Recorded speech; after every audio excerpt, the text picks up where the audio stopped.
फौजी अदालतों में सिविलियंस के ट्रायल के खिलाफ इंट्रा कोर्ट अपील पर समाअत के दौरान अदालत ने इस्तफसार किया कि 21D1 के तहत सिविलियंस आर्मी एक्ट के अंडर आते हैं या नहीं। जस्टिस अमीनुद्दीन खान की सरबराही में 7 रुकनी आईनी बेंच ने फौजी अदालतों में सिविलियंस के ट्रायल के खिलाफ इंट्रा कोर्ट अपील पर समाअत की। समाअत का आगाज हुआ तो साबिक chief justice Jawwad S Khawaja के वकील ख्वाजा अहमद हुसैन ने दलाइल देते हुए कहा कि आम सिविलियन मिलिट्री एक्ट का सब्जेक्ट नहीं, अफवाज पाकिस्तान के सिविल मुलाजमीन पर आर्मी एक्ट का इतलाक होता है। जस्टिस हसन अजहर रिजवी ने इस्तफसार किया कि क्या एयर बेसिस पर हमला करने पर आर्मी एक्ट का इतलाक होता है। जस्टिस मुसरत हलाली ने इस्तफसार किया कि APS पर हमला हुआ और 9 मई को एहतजाज हुआ, दोनों वाक़यात के सिविलियन में क्या फ़र्क है।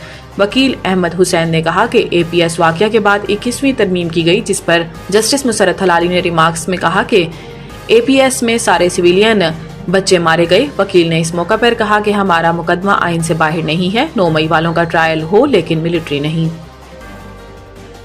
वजीर आजम से पाकिस्तान में तैनात चीनी सफीर की मुलाकात, इक्तसादी अमूर पर गुफ्तगू। वजीर आजम मोहम्मद शहबाज शरीफ से अवामी जमहूरिया चीन के पाकिस्तान में तैनात सफीर जियांग जीडोंग की वजीर आजम हाउस में मुलाकात हुई, जिसमें दोनों ममालिक के दरमियान इक्तसादी और सिक्योरिटी ताउन से मुतल्लिक अमूर पर तबादला ख्याल किया गया।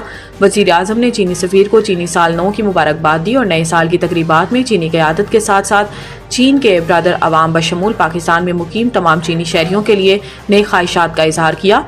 इन्होंने उम्मीद जाहिर की है कि यह नया साल पाकिस्तान और चीन के दरमियान दोस्ती के रिश्ते को मजीद मजबूत करेगा और दोनों ममालिक के अवाम के लिए खुशहाली लाएगा। चीनी सफीर ने इस खुशी के मौका पर चीनी हुकूमत और इसके अवाम के लिए नेक तमन्नाओं का इजहार करने पर वजीर आजम और पाकिस्तानी अवाम का शुक्रिया अदा किया।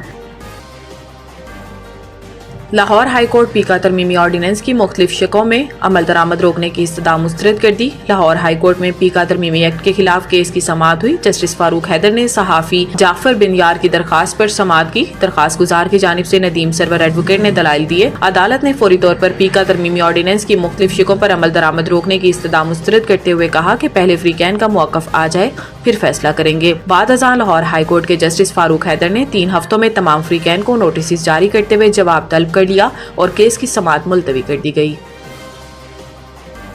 सेनेटर फैसल वावडा की जानिब से कायमा कमेटी के इजलास में 3 FBR अफसरान की तरफ से कत्ल की धमकियों के इल्जाम पर FBR ऑफिसर्स एसोसिएशन का रद्द-ए-अमल सामने आ गया। FBR inland revenue service officers association ने सेनेटर फैसल वावडा के इल्जामात पर रद्द-ए-अमल देते हुए कहा कि फैसल वावडा के इल्जामात की सख्ती से तरदीद करते हैं। इनलैंड रेवेन्यू सर्विस अफसरान ने फैसल वावडा को कोई धमकियां नहीं दी। Inland revenue service officers association ने कहा कि सरकारी गाड़ियों की खरीदारी कवायद के मुताबिक हुई। अफसरान को बदनाम करने की कोशिश नाकाबिले कबूल है। फैसल वावडा अपने इल्जामात के सबूत पेश करें। बेबुनियाद बयानात अफसरान के हौसले पस्त कर रहे हैं। टैक्स वसूली के अमल को नुकसान पहुंच सकता है। अफसरान ईमानदारी और पेशा वराना असूलों पर कारबंद है। अफसरान की इज्जत और वकार का हर हाल में दिफा करेंगे।